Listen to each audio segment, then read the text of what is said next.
માથો ને જો ગાડી હોય ને એટલે કાંઈ ન જોઈએ કામ હતું માથો જો સ્વિચ બધી પાડ્યા જ રાખે છે માધો હાય કરી દો માધો ગટુ હાય કરી દો જય શ્રી કૃષ્ણ કરો જય શ્રી કૃષ્ણ કરો આમ જો બધાને કે લાઈક કરો કે અહીં છો ગટુ પછી જ ગાડી ઉપર બેસવા દો આમ જો અહીં બધાને એમ કે લાઈક કરો કે શેર સબસ્ક્રાઈબ એટલું બધું નહીં બોલતા આવડે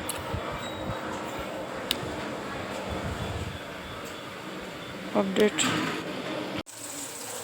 જો સાંજનો ટાઈમ થઈ ગયો છે હું રસોઈ બનાવું છું હું અત્યારે આ ટમેટાવાળી ભાજી બનાવું છું લસણથી વઘાર કર્યો છે ખાલી સાદો જ વઘાર કર્યો છે અને જો અહીંયા ધોઈને ભાજી કટિંગ કરી નાખી છે હવે ટમેટું ચડી ગયું છે એકદમ સરસ ચડી જાય ને પછી નાખવાનું ટમેટું છે ને કાચું રહે ને ભાજીને ચડતા જ કંઈ વાર ન લાગે હવે આપણે ભાજીનું એડ કરી દઈએ થોડીક પાણીવાળી જ વઘારવાની એટલે તમારે છે ને પાણીનું નાખવું પડે આમાંથી એટલું પાણી તો નીકળે આપણી આ વાડીની દેશી ભાજી છે દેશી તાંજળીઓ છે જે આપણે માર્કેટમાં મળે ને જાવરો એ નથી એ બહુ એની બહુ ટેસ્ટી ન થાય અને આપણે મિક્સ કરી દઈએ પણ આમાં એક વસ્તુ ખાસ તમારે ટમેટું એકદમ ચડવા દેવાનું નહીંતર છે ને તમે જેવું કટિંગ કર્યું છે ને એવું ને એવું જ રહે પાણી ચડી જાય ને એટલે એ બરોબર વફાય નહીં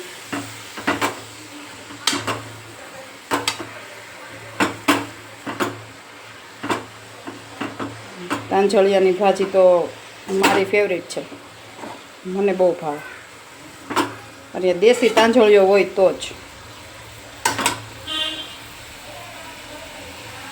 હવે છે ને ધીમા ગેસ ઉપર 4-5 મિનિટ આમનું થવા દઈએ એટલે હમણાં પાણી થોડુંક નીકળી જાય અને બફાઈ જાય અને પછી આપણે ઉપરથી સેવને નાખશું અને બીજી સાઈડ મૂકી દઉં ખીચડી જો હવે ખીચડીમાં મેં છે ને 3 મુઠ્ઠી જેટલી ફોતરાવાળી મગની દાળ લીધી છે અને એટલા જ સામે ચોખા નાખશું હું બે હરખું નાખું ઘણી વખત ઘણાને દાળ ઓછી નાખતા હોય પણ તમે સામે એટલા જ નાખો ને વધારે દાળ નાખો ને તો એ ખીચડી એકદમ મસ્ત થાય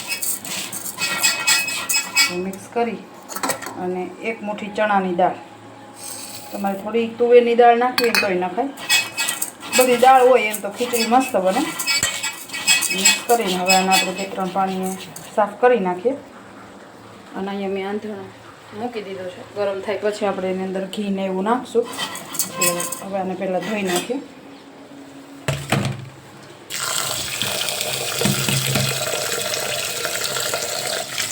બેથી 3 પાણીએ ધોઈ અને જો તમારે વહેલા 10 મિનિટ જેવું ધોઈને રાખી દો તો એ તમારે એને ચડતા જરાય વાર ન લાગે હું 2-3 પાણીએ સાફ કરી નાખું અને જો અહીંયા ભાજીમાં જો પાણી આવી ગયું છે ઉપર જો હું તમને કહેતી થોડીક વાર તમે એને થવા દો ને એટલે ઓટોમેટિક પાણી છૂટું પડવા માંડે પાણી નાખવું ન પડે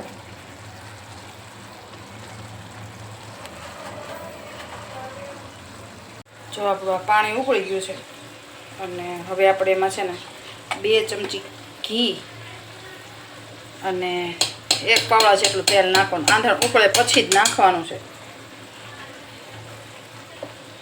રીતે હું 2 ચમચી ઘી નાખું અને 1 પાવડા જેટલું તેલ નાખું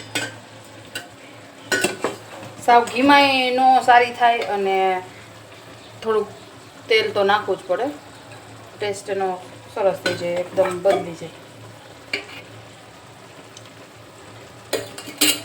અને હવે મીઠું નાખી દઉં જો 2 થી 4 દાણા જેવી મેથી નાખવી હોય ને તોય નાખાય સ્વાદ પ્રમાણે મીઠું તમારે ખીચડી હોય એટલું મીઠું નાખી દેવાનું પણ આંધણ ઉકળે પછી તમારે તેલ ને ઘી નાખવાનું અડધી ચમચી જેટલી હળદરવાળી ન ખાતા હોય એને નહીં નાખવાનું હવે આને થોડીક વાર ઉકળવા દેવાનું ત્યાં સુધીમાં જો આપણી ભાજી મસ્ત થઈ ગઈ છે ભાજીને ચડતા તો 5 જ મિનિટ થાય અને હવે હું એમાં નાખું છું કસૂરી મેથી અમે ઘરે બનાવેલી છે આ હું ખીચડીની અંદર નાખી દઉં થોડીક આનાથી મસ્ત ટેસ્ટ આવે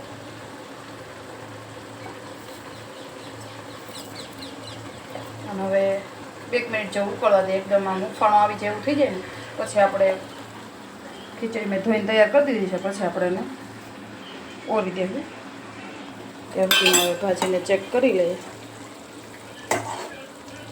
હજી થોડુંક પાણી છે, થોડીક વાર બળવા દઈએ એટલે મસ્ત થઈ જાય. એમાં 1 ચમચી જેટલું ધાણા જીરું અને થોડીક હજી હળદરની જરૂર છે એટલે હળદર નાખો. મીઠું તો નાખી દીધું હતું.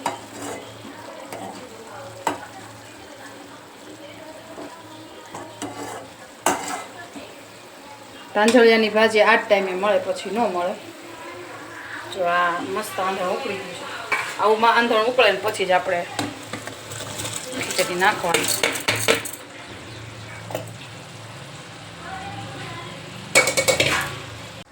મસ્ત થઈ ગઈ ને સાદી ખીચડી છે તો એટલી સરસ થાય. જો તમારે વઘારવાનો ટાઈમ ન હોય ને તો આ રીતે બનાવી નાખવાનું.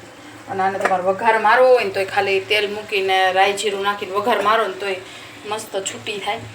અને હવે આપણે એને કાંઈ હલાવ્યા વગર ઢાંકણને બંધ કરી દઈએ. ધીમા ગેસ ઉપર 3 વિસલ કરી લઈએ. મસ્ત ખીચડી બફાઈ જાય.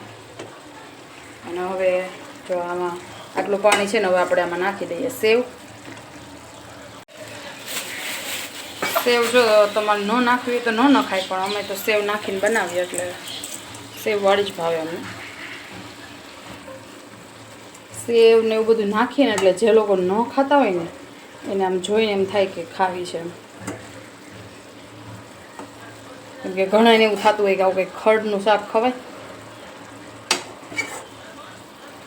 જો સેવ હમણાં બધું પાણી છે ને બધું બહાઈ જાય સેવમાં અને એકદમ લચકા જેવી થઈ જાય. એવું લાગે કે તમને બહુ લચકાદાર નથી ભાવતી તો તમારે થોડુંક પાણી નાખી દેવાનું, થોડીક વાર ઉકળવા દેવાની.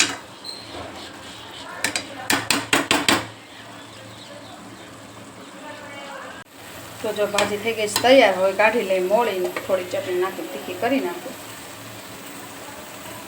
આમાં મોળી નીકળી ગઈ છે અને આમાં થોડીક લસણવાળી ચટણી અને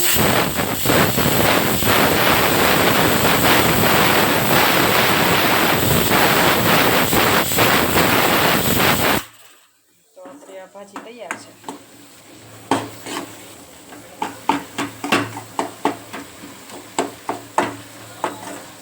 સારો છે. ભાજીની ખીચડી ખાવી હોય ગરમા ગરમ.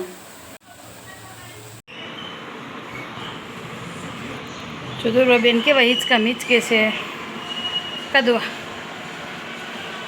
દુવાને હમણાં તબિયત થોડીક ખરાબ થઈ ગઈ છે. કાદિકા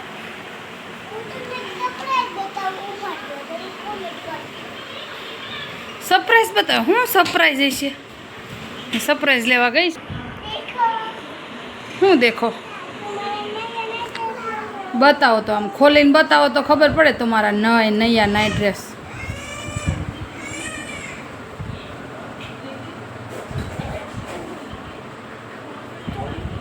હા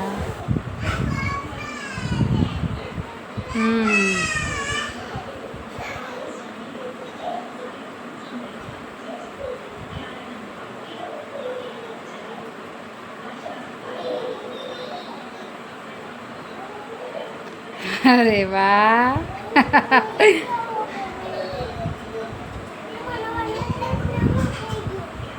કાંઈ નહીં, પાણીવાળો છે. સરસ. હાલો પછી બીજો એક એને પહેરો ઈ. હા પીળા કલર કા.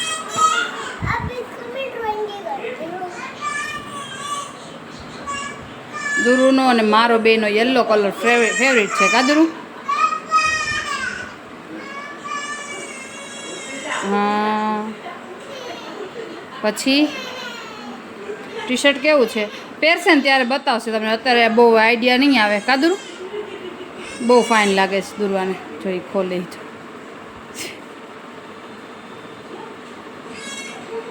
મસ્ત છે યલો કલરનો. દુરુ મને આ ગમ્યો યલો કલરનો. હા અને છે ને માધવ ને દાદાનો મસ્તી કરે છે. સરસ હો દુરુ. જાય આપણે હમણાં. જોજો જો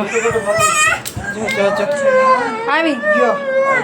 અને અહીંયા જો આપણો પાછો તાંજળિયો વીણાવાનું ચાલુ થઈ ગયું. જો આને છે ને મમ્મા આવે ને એટલે મમ્માને પાવર ચડી જાય માથે મഞ്ഞા સારું હાલો હવે વિડીયોનો અહીંયા જ એન્ડ કરું છું. વિડીયો ગમે તો વિડીયોને લાઈક કરો, શેર કરો અને મારી ચેનલને સબસ્ક્રાઈબ કરો. Bye bye. માથું દુરવાનું મારે આમ જોઈ દોડે જો માથું મારો બહુ નટખટ છે. કાનું ઢીંગલી લઈને મારવા દે છે દુરવાનું. કોને મારે છે કાનો?